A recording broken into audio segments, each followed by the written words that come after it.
Hi there, welcome to another review. So, the pen we're going to be reviewing today is the Graf von Faber Castell Guilloche. This is the black version. So, okay, first I'm going to tell you about the parts of the pen and how it looks. Then we're going to be discussing what I like about it, what I don't like about it, and then we're obviously going to do a writing sample. Okay, let's get into it.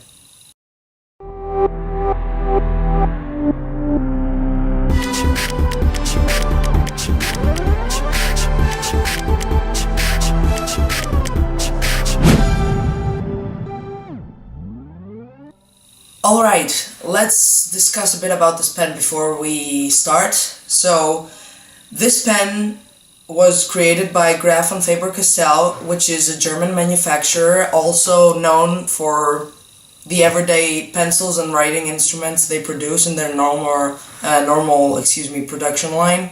And they also have their higher end branch of their brand, which is Graf von Faber Castell, which is nothing special. It's just another branch that they have of their company. Okay, so this pen has been worked on with a special technique which is called guilloche, hence the name. So guilloche is the method of engraving that is used almost solely on jewelry. So you'll never see it, almost never see it, because it's here on pens. So the method that is used in this pen on this precious resin right over here is, I'll show you later in detail, is called guilloche, and it's only used in jewelry.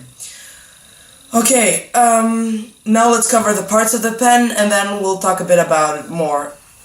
Okay, let's talk a bit about the basics. So, this is a cartridge converter pen. It's classically unscrews. This is a slippery section. Damn. So it screws out to reveal the converter. It comes with a converter, so you don't need to include it in the price. Yeah, so this cannot be eyedropper converted. Trust me, it has metal components that can corrode with ink. Don't try this. And this is a very expensive pen to begin with, so yeah. Okay, nice. Okay, so we have a snap cap. It has a very distinctive snap when you cap it. Yep, so, yeah. The back of the pen is actually, oh god, I got ink on the section here. Okay, whoops. The cap can't post. I wouldn't use it posted because it's quite back heavy.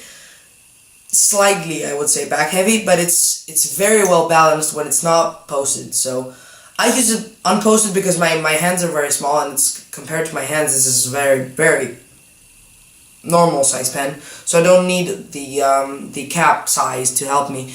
Okay, so the section is comfortable. I like it.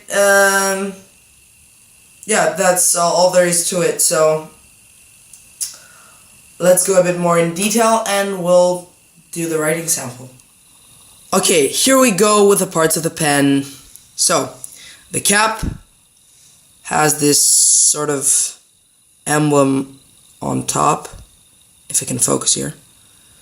And this is the emblem of Graf von Faber Castell. So, yep. This is their spring-loaded clip. You can see it's spring-loaded. Very nice. It will slide onto anything, really. It's tapered up like a ski slope, so the fabric can easily get underneath here. And it also has some little grooves underneath there, if you can see. Okay, so the cap, top of the cap, it's little indentation here, and it has these fins here that are also at the end cap, which is matching. Okay, so back to the cap. So we have a little line here along the top of the clip. Here we have engraved Graf von Faber Castell. And here we have Germany. Okay. So, yeah. In their bigger pens, they also say handmade in Germany. In some other pens, they engrave handmade in Germany, because these pens are actually handmade, or let's say the nibs are actually handmade and tested. They advertise in 100 different hand carried out steps, whatever. So yeah. Okay. This is the barrel of the pen and the special method of engraving that I mentioned before. This is called Guilloche. It's supposedly done by hand. I don't really know how it's done.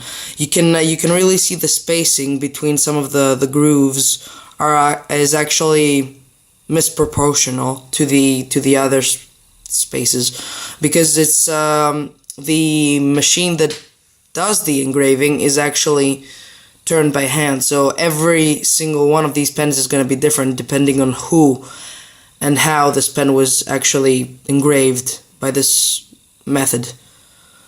Okay, so the end cap doesn't have a taper. It's completely cylindrical, something that we can see in a lot of other pens by Faber Castell or Graf von Faber Castell. I don't think they have any tapered pens. Only the slopes on the clip and the section are actually tapered in some ways. Okay, so now we have the end cap, which is not a blind cap, doesn't screw in or anything. So this is the end cap. It has the same fins to match the top of the cap. Now we have the nib. So this is an 18 karat gold nib. It is actually rhodium plated, so as you can see, it's a very nice nib. It's a number 5 sized nib, and I believe it's a number 5. Yeah, I'm pretty much sure. Okay, so the feed is a standard plastic feed that Graf von Faber Castell and Faber Castell use. I think it's the exact same feed I have on my Faber Castell Ambition. So yeah, and yeah, the section is the exact same metal that is rhodium plated as the cap. Okay, and it has a slight slope to help you grip the pen a bit better, because these sections can be a bit slippery, trust me. Especially this one. It's glossy, smooth. It's like it's not matte at all. Okay, now we're going to talk about what I like about the pen and what I don't like about the pen, and then we're gonna do the writing sample.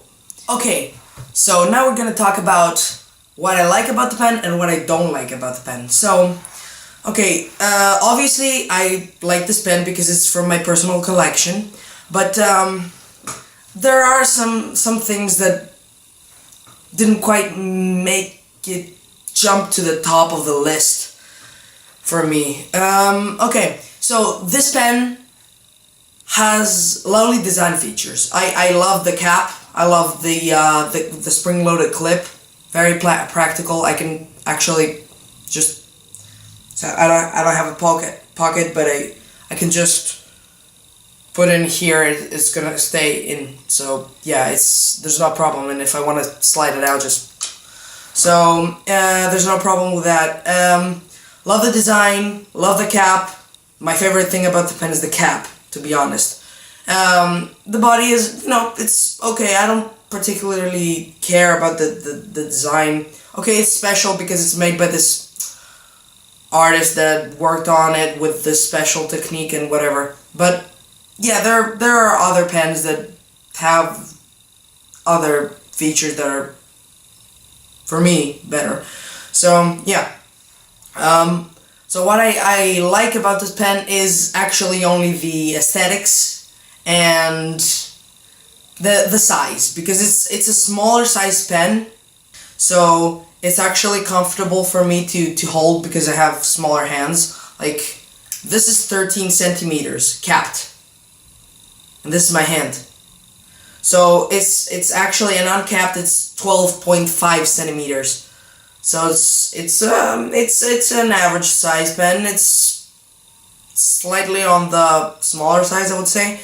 So yeah, it's quite alright for me.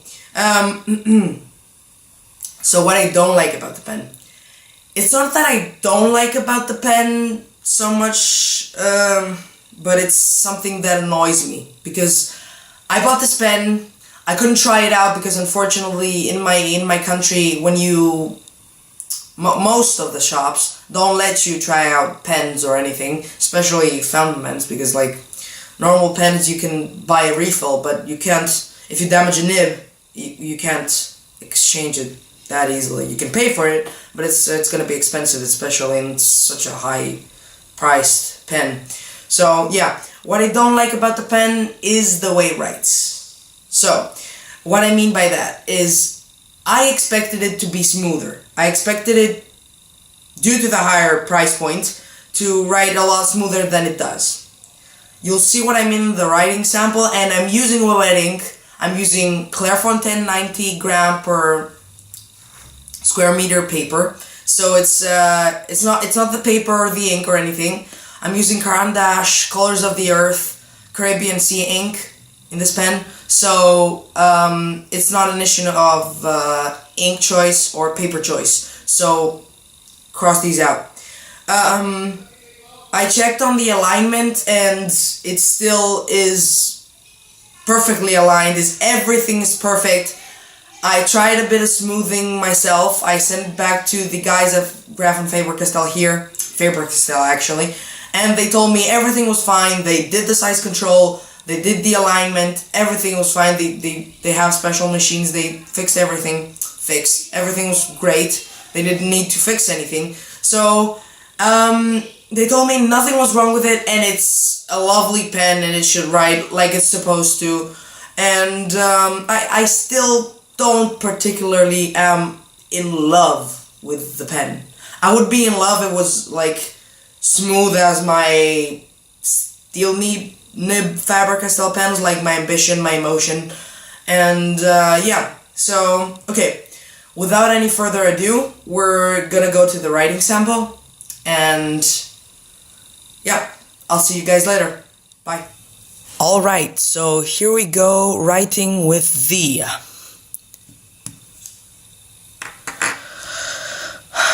Graf von Faber Castell Guilloche.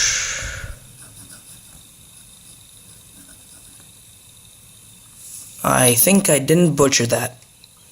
Correct me if I'm wrong. Okay, so the ink for today is Caran d'Ache.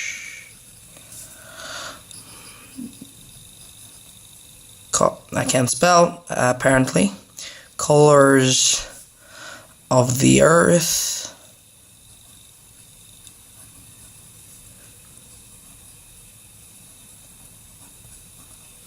Caribbean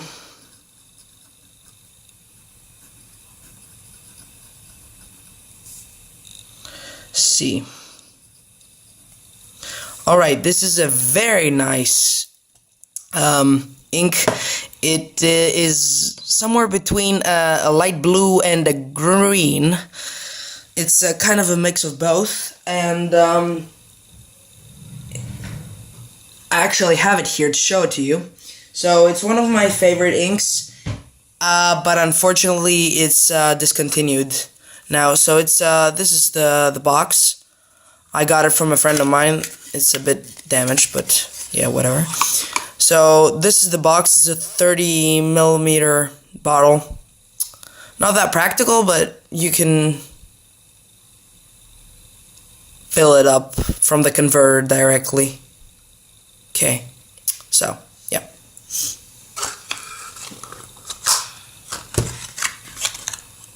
Okay, now for the classic. Okay, the quick.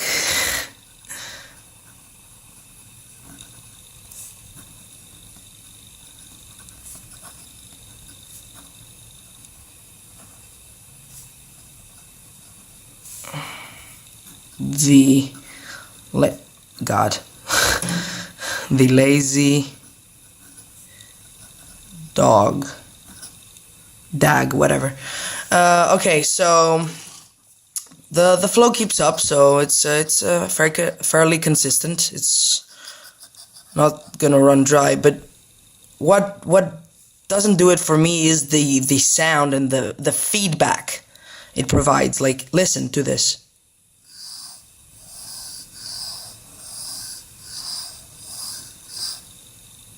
Yep.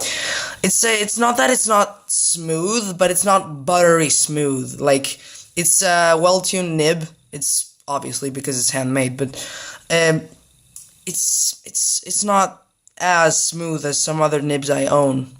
And I got disappointed when I bought this pen. I honestly did. Okay, so let's see fast writing.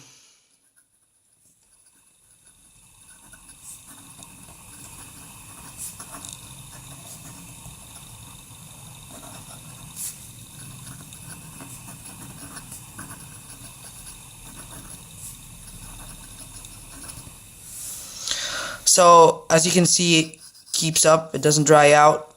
Okay. How about line variation? Well, this is a very stiff nib. It doesn't provide as much as you would think it would, but no matter what, we will always try. It can provide some.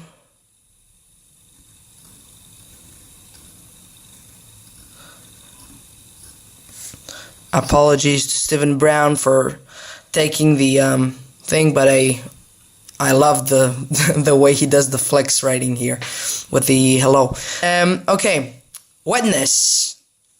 Oh gosh, this is wet ink. Is a very wet ink, but and slow drying as well. But yep, this is more than moderate.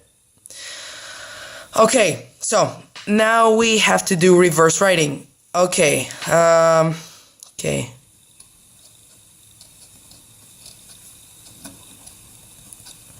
It is possible, but the pen runs very dry, and it's, yep, it's out of ink.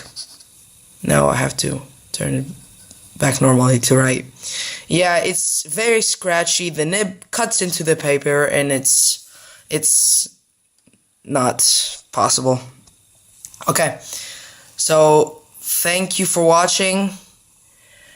I hope you really enjoyed, and I'll see you guys in the next video.